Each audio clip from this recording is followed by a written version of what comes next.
You're listening to the CyberWire Network, powered by N2K.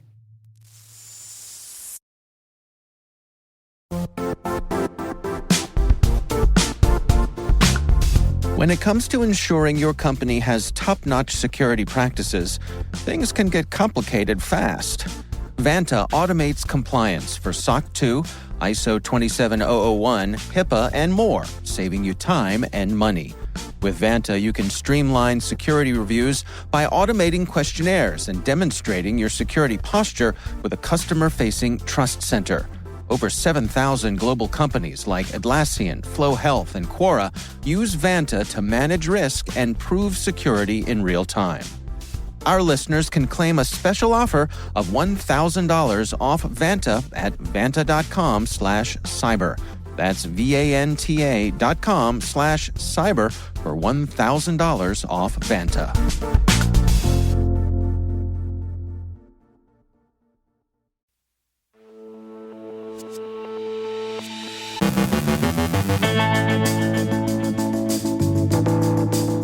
Cadet Blizzard is part of Russia's elite GRU Unit. Apache releases a security update for its open-source ERP system. SonicWall has issued an urgent advisory for a critical vulnerability. Researchers uncover a novel technique exploiting Linux's pluggable authentication modules.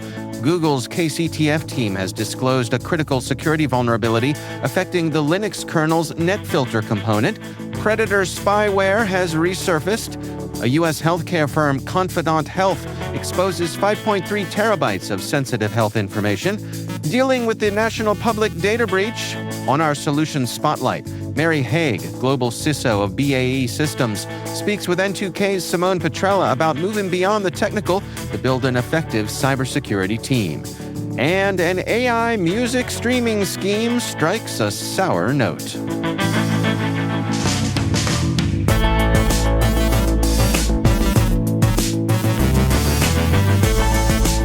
It's Friday, September 6th, 2024. I'm Dave Bittner, and this is your CyberWire Intel Briefing.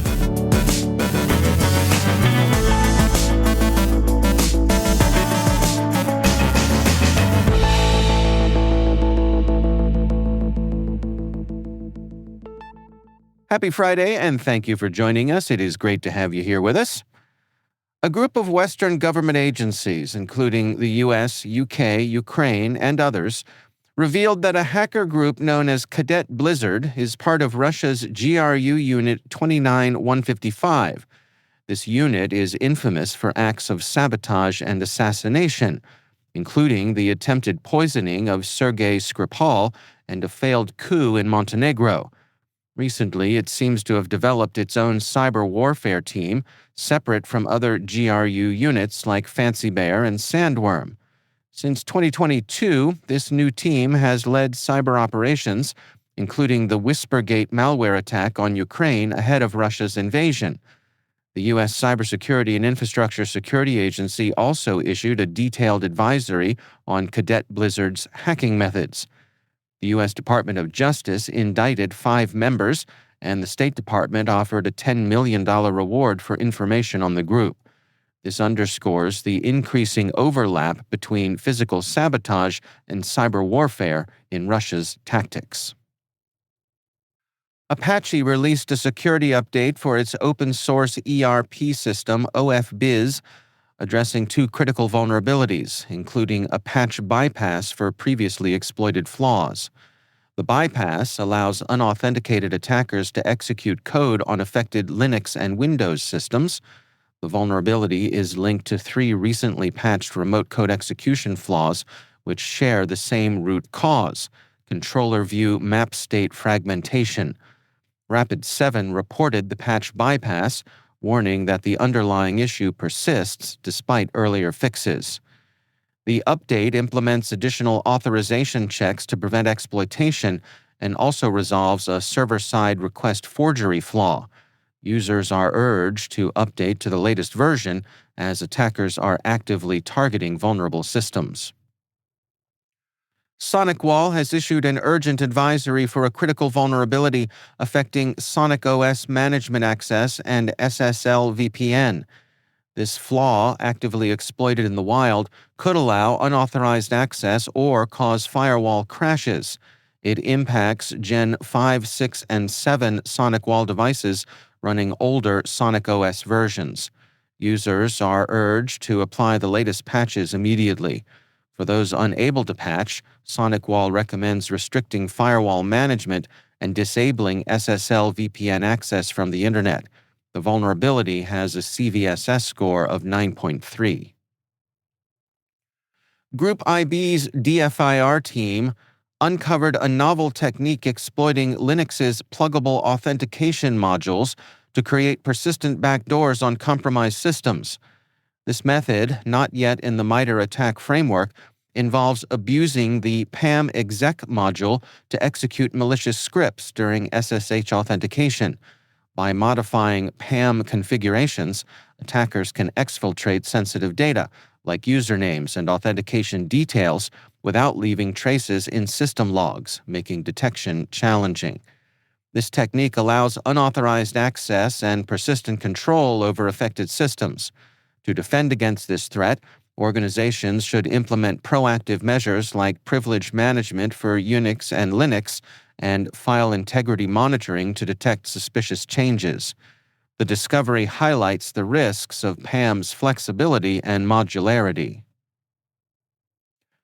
Google's kCTF team has disclosed a critical security vulnerability affecting the Linux kernel's netfilter component, specifically the NFT set RB-tree module. Rated with a CVSS score of 7.8, this high-severity flaw arises from improper handling of end interval elements during garbage collection in the RB-tree data structure. This issue can lead to unauthorized access or execution of malicious code. The vulnerability impacts multiple Linux kernel versions, but patches have been released for distributions like Ubuntu and Debian. Google has also released a proof of concept on GitHub to raise awareness and aid security professionals in mitigating the risk. System administrators are urged to apply the latest patches to protect against potential exploitation. The discovery highlights the need for proactive security measures and timely updates to maintain the integrity of Linux systems globally. After a period of low visibility, the Predator spyware has resurfaced, according to research from Recorded Future's Insect Group. The spyware, developed by Intelexa, has previously targeted high-profile individuals, such as U.S. Congress members and United Nations officials. New infrastructure linked to Predator was discovered, with likely customers in Angola, Saudi Arabia, and the Democratic Republic of the Congo. Intelexa's operations were affected by U.S. sanctions and public exposure, forcing them to adapt their tactics, but they continue with minimal changes. Recorded Future identified Predator activity in the DRC, possibly linked to government use, particularly in conflict-affected regions like the eastern provinces. Security researcher Jeremiah Fowler uncovered a major data breach involving the U.S. healthcare firm Confidant Health, exposing 5.3 terabytes of sensitive health information. The unprotected database contained over 120,000 files and 1.7 million activity logs, including audio and video of therapy sessions, psychiatric reports, and personal medical histories. Patients' deeply private details, such as addiction struggles and family traumas, were accessible, along with administrative records like ID and insurance cards. Confidant Health, operating in states like Connecticut, Florida, and Texas, offers addiction recovery and mental health services. Fowler alerted the company, which secured the database within an hour. However, some files had password protection, while others did not. Confidant Health's co-founder emphasized the company's commitment to security and expressed concern over what he labeled sensational portrayal of the breach. Author Matthew Rosenquist penned a piece for Security Boulevard describing his significant challenges in dealing with the National Public Data Breach, which exposed sensitive personal information, including his own. As a California resident, he has the legal right to demand data deletion, but his experience with their opt-out process has been frustrating. After confirming his data was compromised, Rosenquist followed instructions to opt out, only to encounter an unresponsive automated system and vague reassurances through voicemail. Adding to his frustration, privacy requests are directed to a sales email, raising doubts about whether his request will be properly handled.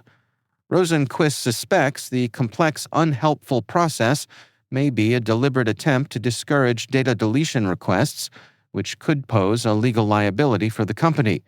He expresses concern about privacy rights and wonders if others have had success navigating the process, or if a class action lawsuit might be underway.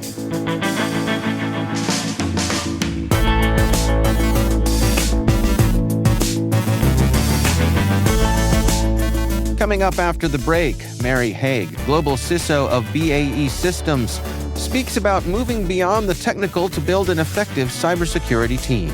Stay with us.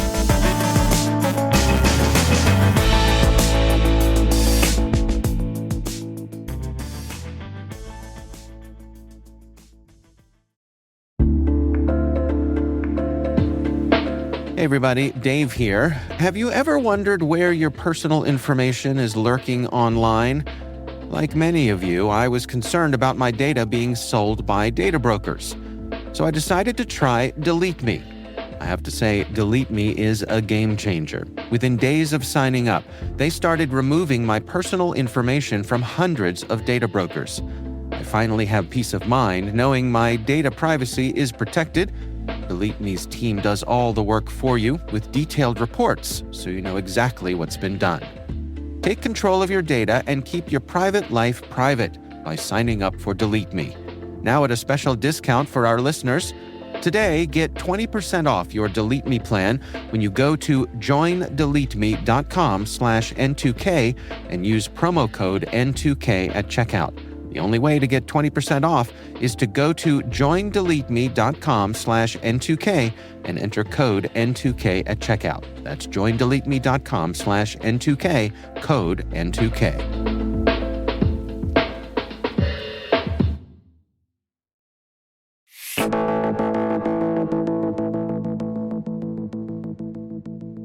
Mary Haigh is global CISO of BAE Systems, and in today's Solution Spotlight, our own N2K Simone Petrella sat down with Mary Haigh to talk about moving beyond the technical to build an effective cybersecurity team. So I started life as a semiconductor physicist, working on military thermal cameras, of all things, and then went into spinning out intellectual property out into businesses. So that gave me the kind of business experience of what's the market, who are the competition, how do you set up a successful business model, how are you going to get investment and grow it. And from that, I dived into cybersecurity because they asked me to go and work with a cybersecurity business on how they should develop their product. So that took me into the cyber world about 15 years ago. And I've never left because it was such an interesting space to be in terms of, fascinating market, fascinating development, a real sense of purpose and doing good.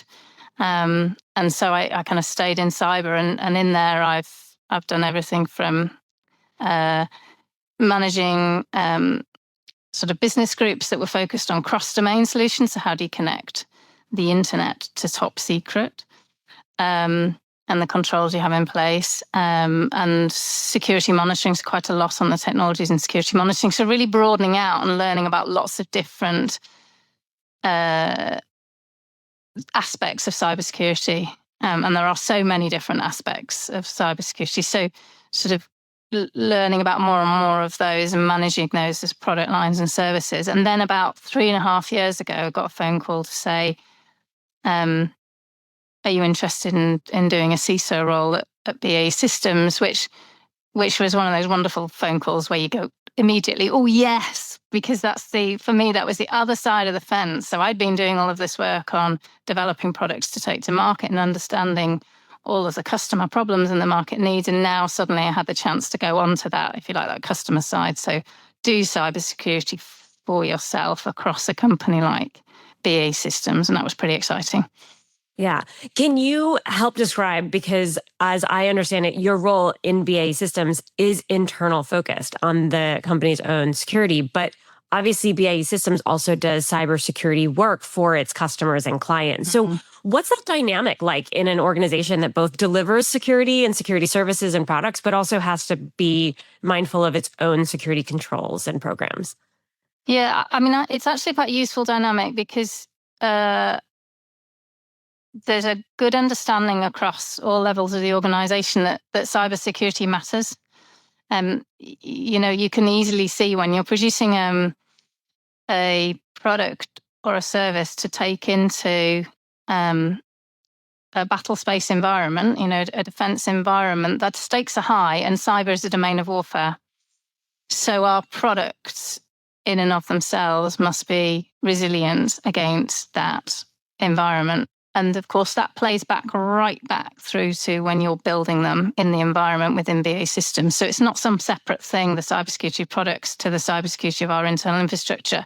The two are inextricably linked. If you develop our products in a really poor security environment, they're not going to perform well in the secrets will already have been leaked, if you like, of how they work. So although from a strict, if you like, governance model point of view, engineering does the management of that product side. From a what is good cybersecurity, what culture do we want across the whole organization, how do you do good, thinking about risk, thinking about threat, thinking about the controls you put in place, we try to do that consistently across the organization.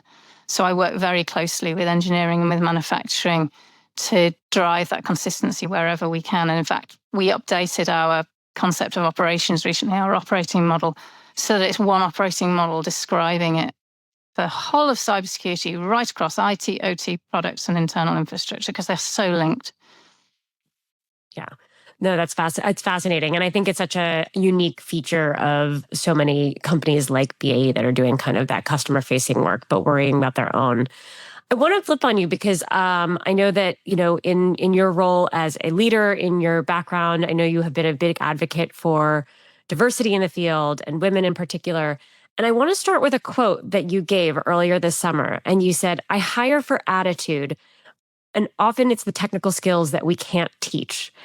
Is there a moment in time, like what was the aha moment where you came to that philosophy? It was actually in this role.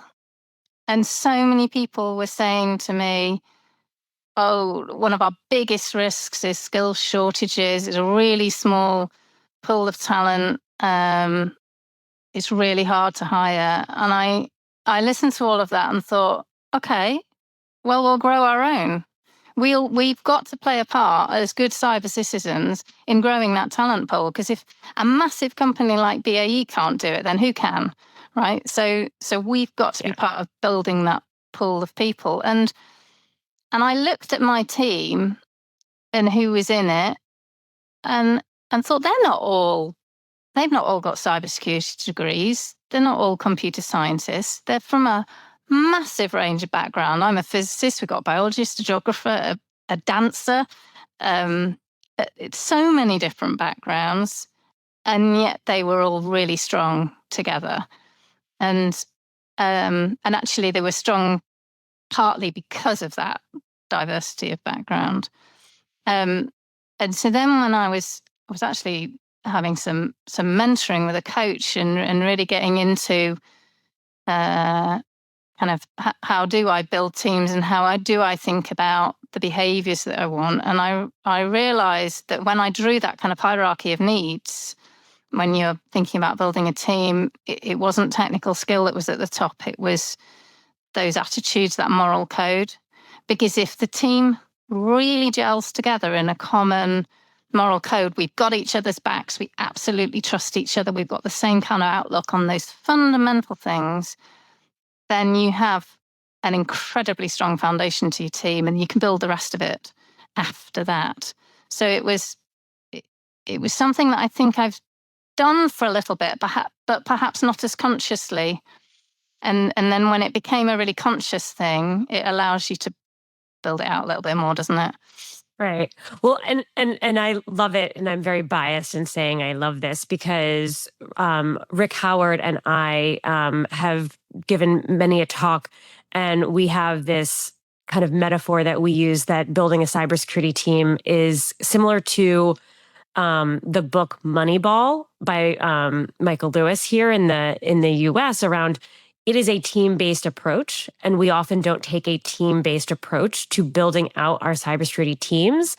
And, so it's like, how do you kind of look at the entire playing field and identify the positions and where people go? And just because you bring on that superstar, like having it, even if you have a team, right? We see this, it's the Olympics, like you have a team of all superstars, that doesn't mean that they all are going to work well together as a team. So being able to understand that dynamic just as much as the raw skill sets is so important. So I love that. And if you take your sporting metaphor a step further, the team of superstars are the visible ones, but behind the team of superstars are the dietitians and the trainers and the psychologists. And, actually there's a massive range of people that have led to those visible ones being the superstars. And it's the same in the cyber teams that, people like the cybersecurity architects or the head of the SOC or the pen test, they're very visible.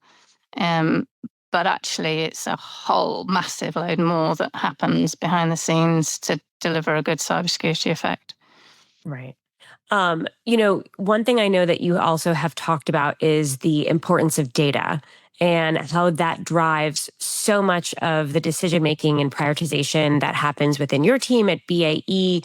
And obviously we're talking a lot about people, but I would love to understand more. What are some of the things that you and your team are doing? What does BAE do to sort of embody that data-driven approach to making decisions when it comes to building teams, but also identifying what are your priorities in your security controls and program? Yep.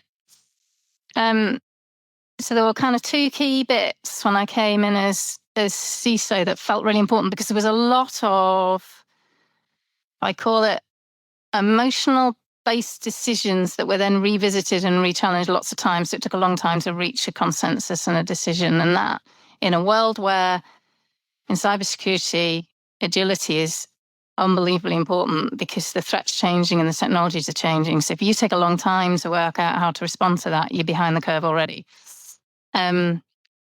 So there was the data underpinning, understanding where your risk is, and the governance model such that you can show that data to the right group of people at the right cadence at the right time, such that they make right decisions. You've got the right expertise in the room to make the decisions, and they're then, that decision then sticks. Those two things together were really important. So we spent quite a bit of time looking at how do other people do it. Is the best practice out there around the dashboards, and you can sketch up what you'd like to see to drive decisions. So we sort of did it from a point of view of, I'm going to need to make these type of decisions. So what data would help me do that, as opposed to, here's a load of data. Did that help you make the decision? Because sometimes you can be overwhelmed. The difficult bit then, of course, is the plumbing behind that. So it's easy to sketch a dashboard, but you need the data to be plumbed in and to be consistent across the organization, such that it does hang together in a dashboard that gives you a good picture across the organization at scale. So we did a lot of work on getting that plumbing in place, which is, never the most attractive, exciting thing, but actually is absolutely fundamental to having those dashboards. But to your point, I mean, it's so critical to know what business objective you're trying to accomplish at the get-go, because there's so much minutia and tedium to kind of get all that data going. And it can also be very confusing because there's so much data that we have at our disposal. So how do you really separate that signal from the noise of kind of what we have? It's what's the question you're trying to answer? Yeah. Start with the question and then go to the data. But we were willing to build a few dashboards which we threw away. So we did have some which we built and then went, that's not actually useful. So there is a bit of a kind of fail fast approach to it. Yeah. It is really important to start on the question rather than the data.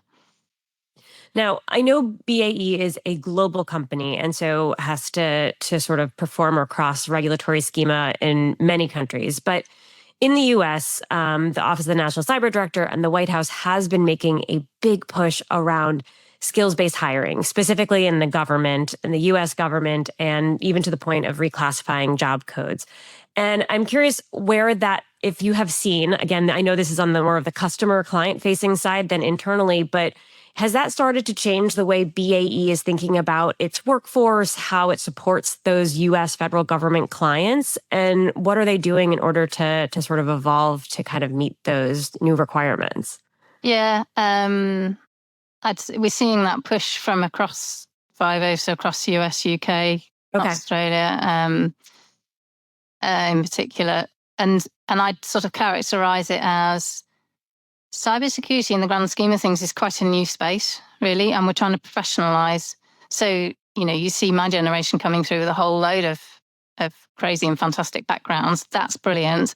But we do need to both professionalize it. So you, particularly for smaller companies, I think it's quite hard if you're starting from scratch, building a cybersecurity capability, knowing what you're looking for, because there isn't there is increasingly qualifications which you can go, yes, if you've got that, and that, then they're good. But it's a little bit mixed. So professionalizing it more is an important part of the maturing cybersecurity as a profession, whilst not losing some of those useful backgrounds. So we do need to make sure that the professionalization still brings career changes in, because they're a valuable part of it. So we're tracking that. UK Cybersecurity Council has done some work on that in the US, as you've called out. And we're trying to mirror that. So simple things like our way of describing the roles of cybersecurity, we have taken, as it happens, the UK way of describing it. Because what I don't want is to hire for a job role and use a totally different term from it than anyone else in the market, because it's really unhelpful. So standardizing the way that we talk about roles and the development framework. So if you're in this role, these are the types of the way that you would develop your career in that role, and taking that deliberately from government developed things, because it's only when industry gets behind government that you get the momentum to standardize and to professionalize it. Right. And, as someone who has spent a lot of my time in that space, it just it takes a lot of strategy and thought that often, I think, as a security profession, we don't want to take that step back and do that lift, because we're like, well, no, that you have to defend the network now. And that takes a lot of that kind of strategic step back work. So we often get stuck in this in between purgatory. Yeah. And I think it is something that's better to do at a national level, because if I did it and every other defense prime did it, not only would it take up a lot of our time, but we'd all come out with something tiny bit different. Right. And actually those differences don't add value. So pull together a really good team at a national level, and then everyone else takes it. That's right. Sort of, I think, the most efficient approach. My last question is, I do want to touch on the diversity in the field. One, because I always love to have a chance to talk to other really amazing industry executives and women in the field who have really made it to the top of their games. And, one thing that always frustrates me when we talk about the cybersecurity profession and the people strategy associated with it is that, I think everyone kind of lines up and says, we have this need for diversity and we're committed to doing these things. And I think there's a lot of consensus around that point. But I also think there are still some really major roadblocks that seem to be preventing us from making any real, fast or demonstrative progress. I mean, it's happening, but it's happening, I think, more slowly than many of us would like. What do you think is standing in the way of kind of us as leaders in addressing those diversity and gap and kind of talent issues we've kind of discussed? And what are some of the things maybe that we can look to implement in the future to be, I don't want to end on a negative note. I want to be optimistic here that there's a way to kind of make that forward momentum and progress. Yeah. Well, obviously recognizing it is an important first step. And as you say, I think mostly people have done that. There is sometimes a tendency to go admire the problem and go, oh, it's so big that others, that if I do this little thing, is it really going to make a difference? there is no silver bullet. It's lots of little things. And the more we just get on and do those. So if I give some examples, when we look at our talent management, we look at our high performers, I always ask the question on the diversity of those high performers. When we're promoting people to fellows, so the technical excellence, have we got the diversity in there? And in some cases, we find we haven't. And all it needs is a tap on the shoulder. So in our fellows, for example, we had one female application. So we halted the process. I went out to a load of brilliant women and said, there's this fellow thing, and I think you'd be really good for it. And pretty much all of them went, I didn't think I was good enough. And all it took was a tap on the shoulder to say, you're so good enough. And then they applied. And now the diversity of our fellows is quite a lot better than it was. And as soon as you get that momentum in, it grows from there. Mentoring is another area that's really close to my heart. It's not that hard to set up a mentoring scheme. We set up a Women in Cyber mentoring scheme. We didn't want it to be just BAE because the value of mentoring is broad perspectives. So I used my industry contacts, and we've got so many different companies involved, from governments, Defence Research Labs in the UK, to Microsoft, to some of the big five consultancies, PwC. They're all involved in it because they can, if you set up a good scheme, they'll all get involved. So we got this cross-industry mentoring scheme for women in cyber, and the mentors can be men or women. And mentoring can be such an important moment in people's career, that moment when they just don't feel like they belong, they don't quite know where they're going, they've had a really bad day and they didn't feel like they were listened to in a meeting, or they were interrupted so many times. Just having that mentor that you can ring up and go, how do I handle this situation? It's really, someone really trusting that you can talk to can make the difference between someone saying, do you know what, I just haven't got the energy anymore, versus I know how to handle this. I can bring in some more tools. I can challenge what's happening and stay in the industry. So never underestimate those small things that you do to really drive the change. Yeah. Well, and one of the things that has struck me, and I apologize for using a stat that's very US centric. I'd have to relook it for where we are in kind of the global phenomenon. But, as we track supply and demand in the US, and it's all publicly available, of like what jobs are open and available, and then what's the availability of applicants, where is the talent pool? We've kind of for the first time seen that we have a surplus of entry-level candidates for roles. There are more candidates available than roles, which is a great news story in that we're getting more people interested in entering the field. Yep. But now, to your point, we still have this major gap in the middle. And, when you talk about mentorship and bringing someone along, like, we're not going to be able to fill that gap in the middle, or the gap of people who are starting to retire out or, exit the field at their senior levels, until we have some mechanism not only to mentor, but bring them through. Yeah. And it really resonates with me when you talk about, like, a lot of women, they won't apply if they don't feel they meet all the qualifications. But the reality is we're not going to be able to grow that talent unless we're part of the solution as industry to get them there. So it's, it's twofold. It's like, how are we supporting those development pathways to bring people into those positions? And, that middle ground of people, those are the people that's why retention matters so much, that they do stay in, and that you do have a way of really leaning in and coaching them and developing them. And I'll hook it back. That's why the behaviors piece in your team and the culture matters so much. Because if you've got that good moral code and culture in the team, do you know what? It's an inclusive environment. And it being an inclusive environment is massively important to the retention, that everyone's voice is heard and respected. That makes a huge difference to feeling like you belong, which is just essential. That's Mary Haigh, Global CISO of BAE Systems, speaking with N2K's Simone Petrella.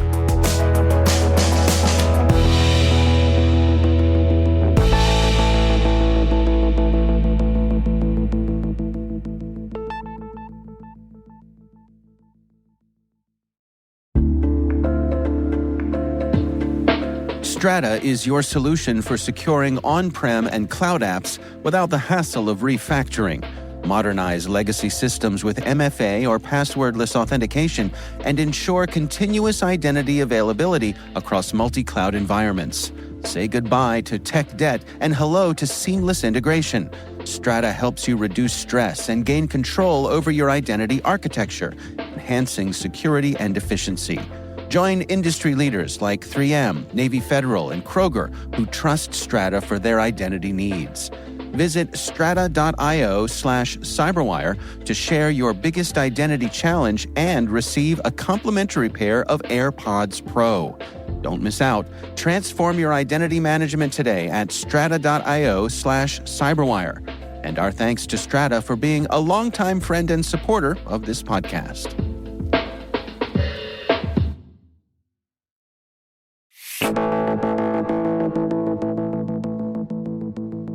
And finally, our streaming media desk tells us the story of Michael Smith, a North Carolina musician who hit the jackpot, but not in the way you'd expect. Between 2017 and 2024, Smith allegedly raked in over $10 million in royalties from Spotify, Apple Music, Amazon Music, and YouTube by streaming AI-generated songs with the help of thousands of bots. That's right, he created a digital audience of automated listeners. With the assistance of an AI music company CEO and a music promoter, Smith uploaded hundreds of thousands of AI-created tracks to these platforms. Using VPNs to avoid detection, his bots streamed the songs billions of times. He even emailed his team about needing a ton of songs to outsmart anti-fraud policies. Smith's clever math saw him earning over $3,000 a day in royalties, totaling $12 million from 4 billion fake streams. Now, though, the melody has soured. He faces charges of wire fraud and money laundering, with up to 20 years in prison awaiting him.